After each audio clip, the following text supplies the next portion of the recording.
कहानी की शुरुआत एक ऐसी तबाही से होती है जहां हमारी धरती के करीब ठीक सूरज जैसा एक और बड़ा गोला आ जाता है। इस बदलाव की वजह से पूरी दुनिया का पर्यावरण अचानक बदलने लगता है। जहां पहले तापमान 40 से 50 डिग्री हुआ करता था, वो अब सीधे 100 डिग्री पार हो चुका है, जिसे इंसान सह नहीं सकते। वैज्ञानिक ये साफ समझ जाते हैं कि अब जमीन के ऊपर इंसानों का रहना बिल्कुल नामुमकिन है। इसलिए इंसानी नस्ल को खत्म होने से बचाने के लिए दुनिया के कुछ तेज तर्रार वैज्ञानिकों और इंजीनियरों ने मिलकर जमीन के सैकड़ों फीट नीचे इंसानों के रहने के लायक एक गुप्त और बेहद हाईटेक शहर बसाया, जहां का तापमान बिल्कुल सामान्य था, जिसका नाम रखा गया एम्बर सिटी। साथ ही वैज्ञानिकों ने एक सख्त नियम बनाया कि जब तक 200 साल पूरे नहीं हो जाते तब तक कोई भी इंसान जमीन के ऊपर नहीं जाएगा, क्योंकि उनके आंकड़ों के मुताबिक 200 साल बाद वो सूरज जैसा बड़ा गोला वापस चला जाएगा और धरती दोबारा इंसानों के रहने लायक हो जाएगी। अब 200 साल बाद शहर से बाहर कैसे निकलना है, इसका पूरा नक्शा और राज एक मेटल बॉक्स में बंद कर दिए गए और उस मेटल बॉक्स में ऑटोमेटिक टाइमर सेट कर दिया गया, जो ठीक 200 साल बाद ही खुलने वाला है। इस मेटल बॉक्स को सबसे पहले शहर के पहले मेयर को सौंपा जाता है और जैसे जैसे समय बीतता है ये जिम्मेदारी नए मेयर्स को मिलती रहती है। लेकिन कहानी में असली ट्विस्ट तो तब आता है जब ये मेटल बॉक्स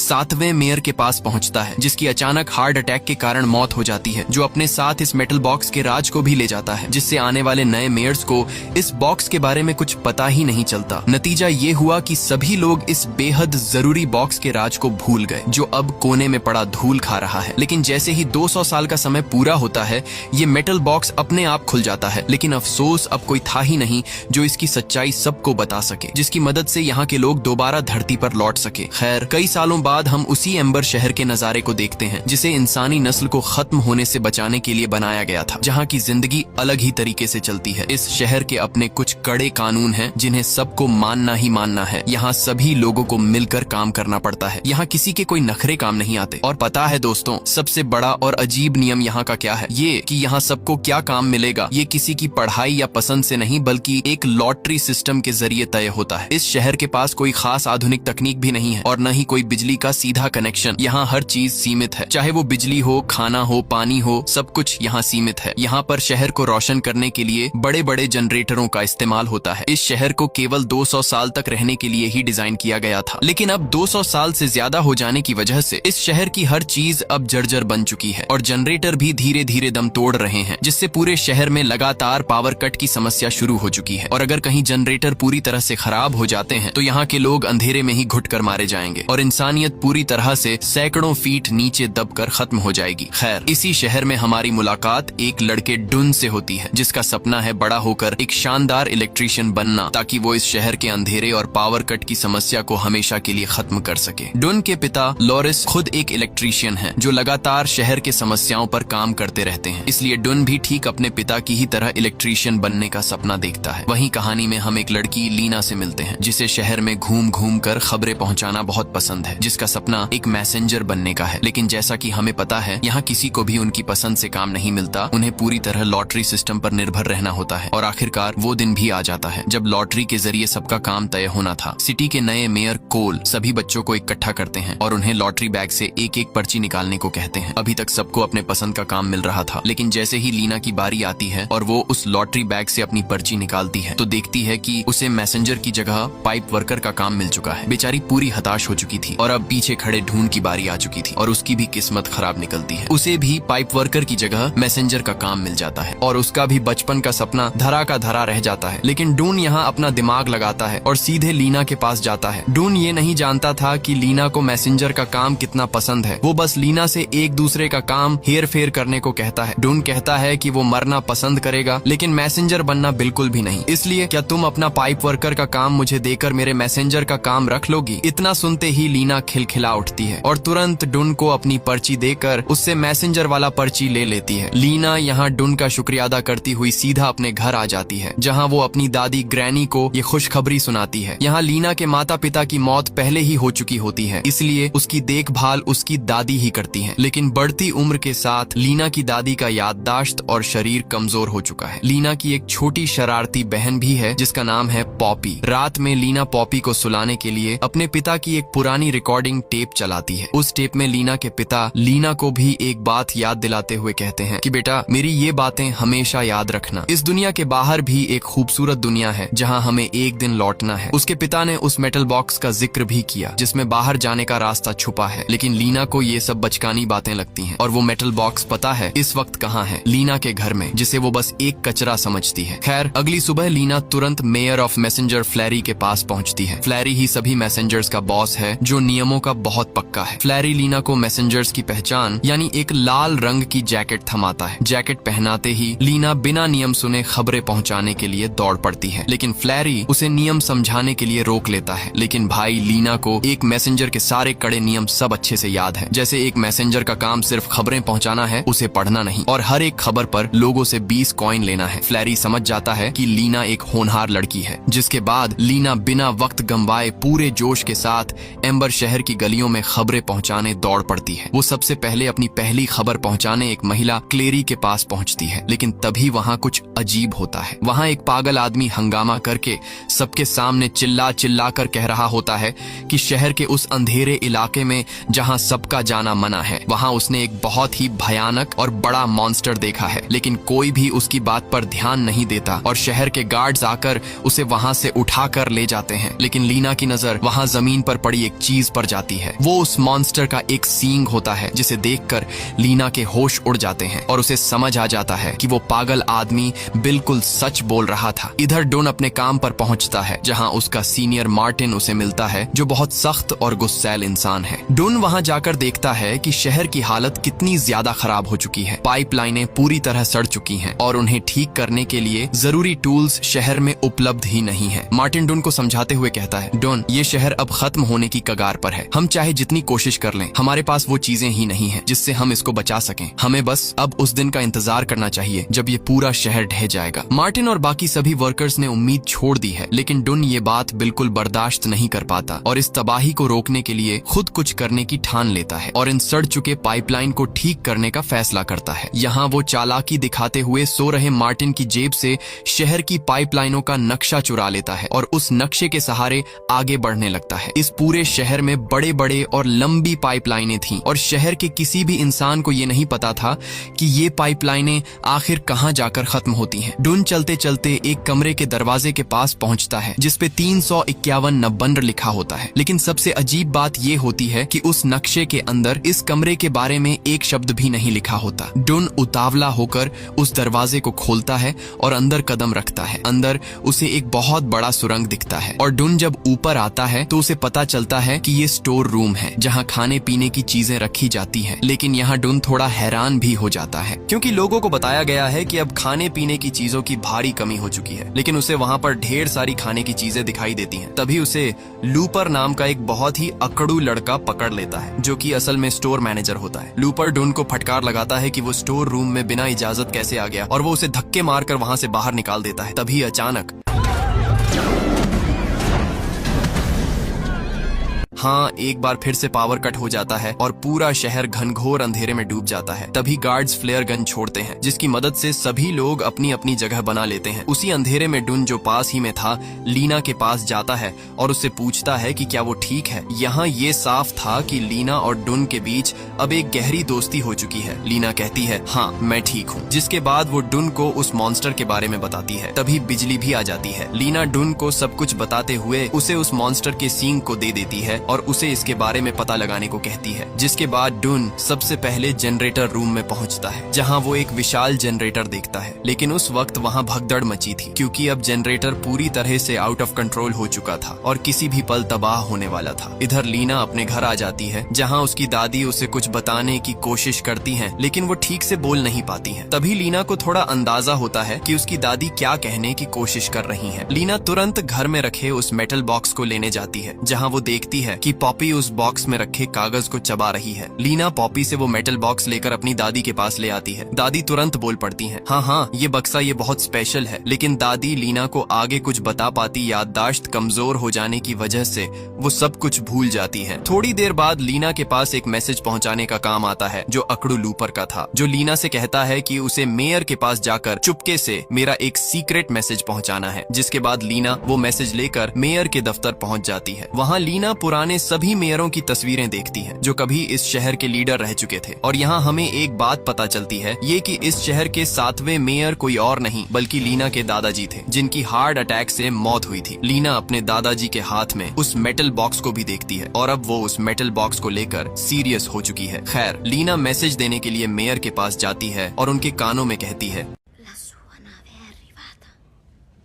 मैसेज देने के बाद लीना मेयर से उस मेटल बॉक्स के बारे में जानने की कोशिश करती है, लेकिन मेयर को घंटा कुछ पता था, इसलिए वो लीना को चुपचाप अपने काम पर ध्यान देने को कहते हैं। इस तरफ डुन लीना के दिए उस मॉन्स्टर के सींग को अपने पिता को दिखाता है और उस जानवर के बारे में जानने की कोशिश करता है जो धरती के सैकड़ों फीट नीचे रहता हो। और यहाँ उन्हें एक कीड़े के बारे में पता चलता है, लेकिन कोई कीड़ा इतना बड़ा कैसे हो सकता है। डुन के पिता के पास भी इसका कोई जवाब नहीं था, बल्कि उसके पिता उल्टा उसे इन सब फालतू चीजों के चक्कर में पड़ने से मना कर देते हैं। वही दूसरी तरफ लीना उस मेटल बॉक्स के राज को सुलझाने की कोशिश करती है। वो समझ चुकी है कि ये कोई मामूली बॉक्स तो नहीं है, लेकिन कागजात के कई टुकड़े हो जाने की वजह से उसे कुछ समझ नहीं आ रहा था। उसे उस बॉक्स में एक ग्लास केस भी मिलता है जो पता नहीं किस काम का है। लीना चुप तो नहीं बैठने वाली थी, वो तुरंत ये बात डुन को बताती है। दोनों मिलकर उन कागज के टुकड़ों को आपस में जोड़ते हैं और आखिरकार थोड़ी मेहनत के बाद उन्हें समझ आ जाता है कि इसमें एम्बर शहर से बाहर निकलने की पूरी जानकारी दी गई है, जिसमें उस 351 नंबर कमरे का भी जिक्र था। लीना और डुन बिना वक्त गवाए सीधे उस 351 नंबर कमरे के पास पहुंचते हैं। तभी वहां उन्हें दो आदमी घबराई हालत में भागते हुए दिखाई देते हैं, जिनके पीछे एक मॉन्स्टर पड़ा था। लीना और डुन इसका पता लगाने जब वहां जाते हैं तो उन्हें वहां ढेर सारे बिस्किट के पैकेट मिलते हैं जो बहुत महंगे और अच्छी क्वालिटी के थे, जो सालों पहले ही इस शहर में मिलना बंद हो चुके थे। दोनों के मन में सवाल उठता है कि जब शहर में ऐसी महंगी और अच्छी चीजें मिलती ही नहीं है तो यहाँ ये सब आया कैसे। तभी अचानक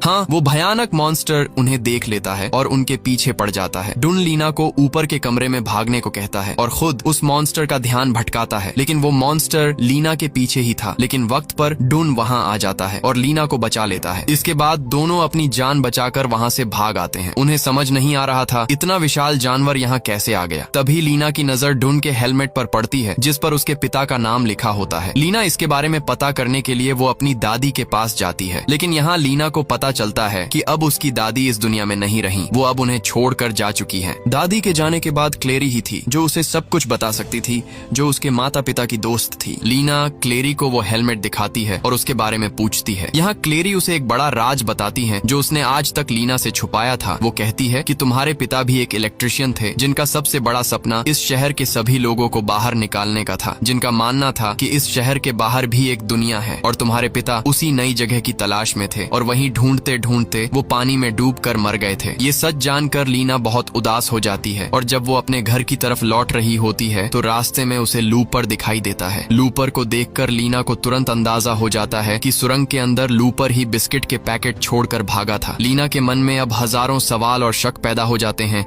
इसीलिए वो तुरंत डुन को अपने साथ लेकर उसी जगह पर पहुंचती है। इस बार दोनों सुरंग के और अंदर गहराई में जाकर देखते हैं कि शहर के मेयर कोल लूपर की मदद से शहर का सारा अनाज और खाने पीने का सामान छुपाकर अपने पास रखे हैं, जो आम जनता को अंधेरे में रखकर उन्हें धोखा दे रहे थे। दोनों चुपचाप वहां से लौट आते हैं, जिसके बाद लीना डुन को अपने घर ले आती है, जहां वो डुन को अपने पिता की रिकॉर्डिंग टेप सुनाती है। और जब डुन उस रिकॉर्डिंग टेप को सुनता है तो उसे उस टेप में अपने पिता की आवाज सुनाई देती है। उसे समझ आ जाता है कि लीना के पिता के साथ साथ उसके पिता भी इस मिशन में शामिल थे। डुन तुरंत अपने पिता के पास जाता है और उनसे कहता है, मैं जानता हूँ कि आप लीना के पिता के साथ इस मिशन में थे और आप भी यहाँ से बाहर निकलना चाहते थे और अभी भी वक्त है, हमें मिलकर उस तलाश को पूरा करना चाहिए। लेकिन डुन के पिता बिल्कुल नहीं चाहते कि वो इस खतरनाक रास्ते पर दोबारा कदम रखे, क्योंकि उन्हें डर होता है कि इस मिशन में वो सब लीना के पिता की ही तरह मारे जाएंगे। दूसरी तरफ लीना मेयर की गद्दारी को पूरे शहर वालों के सामने लाना चाहती थी, इसलिए वो मेयर के सबसे खास गार्ड को सब कुछ बता देती है, ये सोचकर कि वो उसकी मदद करेगा। लेकिन वो गार्ड मेयर के साथ मिला होता है और उल्टा वो लीना को पकड़कर सीधे मेयर के पास ले आता है। मेयर उस वक्त मजे से सूप पी रहे थे। तभी लीना देखती है कि मेयर के पास एक खास बैज है जिस पर ठीक वैसा ही निशान बना है जैसा उसने मेटल बॉक्स में मौजूद ग्लास केस में देखा था। तभी अचानक शहर में फिर से एक बार बिजली चली जाती है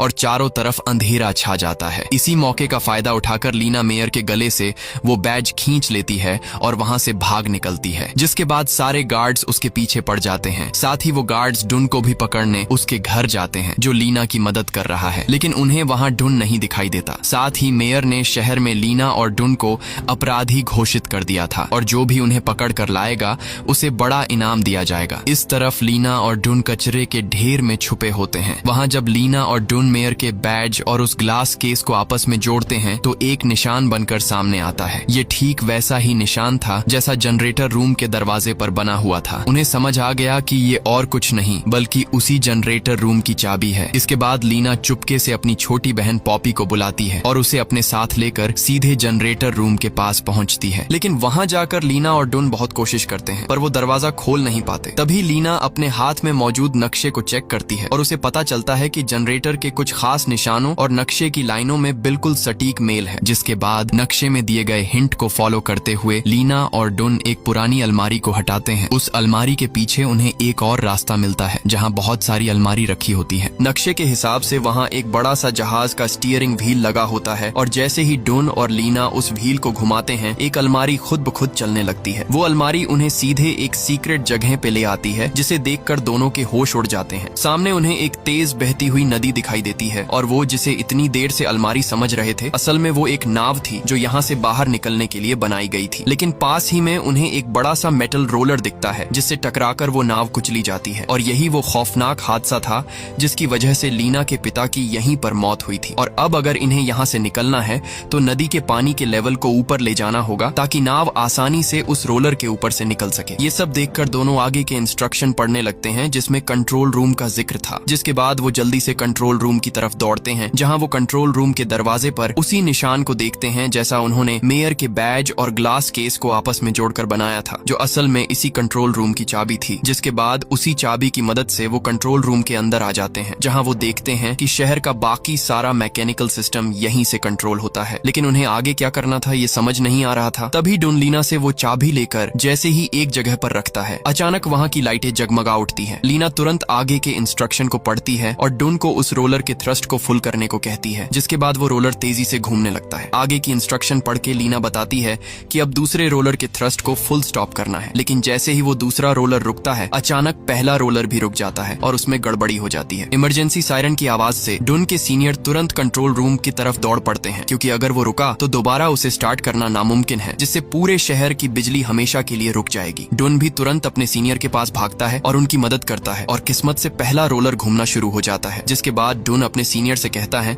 कि उसने एम्बर सिटी से बाहर निकलने का रास्ता ढूंढ लिया है। लेकिन उसके सीनियर को उसकी बातों पर यकीन नहीं होता क्योंकि 7वें मेयर के मौत के बाद यहाँ के लोग पूरी तरह भूल चुके थे कि इस शहर के बाहर भी एक खूबसूरत दुनिया है। वही शहर के अंदर सभी लोग जब अपना एक फेस्टिवल मना रहे होते हैं तभी वो फव्वारा जो कई सालों से सूखा था अचानक उसमें पानी आ जाता है। मेयर डर जाते हैं कि अब इस शहर का अंत होने वाला है और वो तुरंत अपने सीक्रेट रूम की तरफ भागते हैं जहाँ खाना छिपाया गया था। रास्ते में उन्हें लूपर मिलता है जो मेयर के साथ चलने को कहता है लेकिन गद्दार मेयर उसे कूट देते हैं और खुद सारा खाना हड़प लेते हैं। तभी अचानक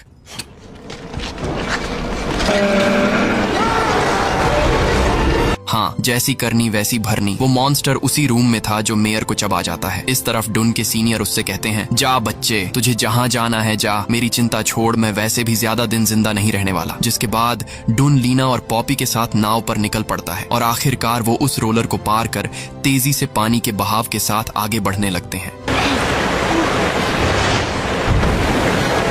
कुछ देर बाद उनकी नाव किनारे पर आ रुकती है जहां डुन को एक बॉक्स मिलता है। उस बॉक्स में आगे के इंस्ट्रक्शन लिखे थे। जिसके बाद वो सामने वाली सीढ़ियों को चढ़कर ऊपर आते हैं और पाते हैं सिर्फ अंधेरा और एकदम बेजान सी जगह। ये सब देखकर उन्हें लगता है कि शायद उन्होंने गलत जगह तलाश कर ली है और उनकी सारी मेहनत बेकार हो गई है। तभी डुन को एक छोटा सा होल दिखता है जिससे वो बाहर आ जाते हैं। उन्हें पता भी नहीं था कि वो धरती पर लौट आए हैं, लेकिन अंधेरे की वजह से उन्हें लगने लगा था कि ये सब बस एक मनगढ़ंत कहानी ही थी जिसके पीछे उन्होंने इतनी मेहनत की, और वो वहीं थक कर सो जाते हैं। लेकिन अगली सुबह जब सूरज की किरणें डुन के ऊपर पड़ती हैं तो डुन हैरान रह जाता है। वो तुरंत लीना को उठाता है। डुन, लीना और पॉपी ने अपनी पूरी जिंदगी में आज पहली बार सूरज, नीला आसमान, हरियाली और खूबसूरती से भरी दुनिया देखी है। और पृथ्वी पे से वो दूसरा सूरज जैसा गोला भी जा चुका था और अब पृथ्वी खुद को पूरी तरह से ठीक कर चुकी है। उन्हें समझ आ चुका है कि आखिरकार उनकी मेहनत रंग लाई और वो अपने असली घर पर लौट आए। तभी वहाँ उन्हें एक खूबसूरत चिड़िया दिखाई देती है और जब वो उसके पीछे पीछे आते हैं तो उन्हें एक बेहद बेहद गहरा और बड़ा गड्ढा दिखाई देता है। उस गड्ढे के अंदर से उन्हें अपना पुराना अंडरग्राउंड शहर एम्बर साफ साफ दिखाई दे रहा था। तभी लीना के दिमाग में एक आइडिया आता है। वो तुरंत अपने हाथ से लिखी हुई एक चिट्ठी को एक पत्थर के साथ बांधकर उस गड्ढे के रास्ते अपने पुराने शहर एम्बर की तरफ नीचे फेंक देती है, ताकि वहाँ के लोगों को इस नई और खूबसूरत दुनिया के बारे में पता चल सके और वो इस नए दुनिया में आ सके। और किस्मत देखो, वो चिट्ठी सबसे पहले ढून के पिता को मिलती है, जिसे पढ़ते ही उन्हें समझ आ जाता है कि ढून और लीना जिंदा है और इस वक्त नई पृथ्वी पर पहुंच चुके हैं। इस खुशखबरी के साथ ही ये साफ हो जाता है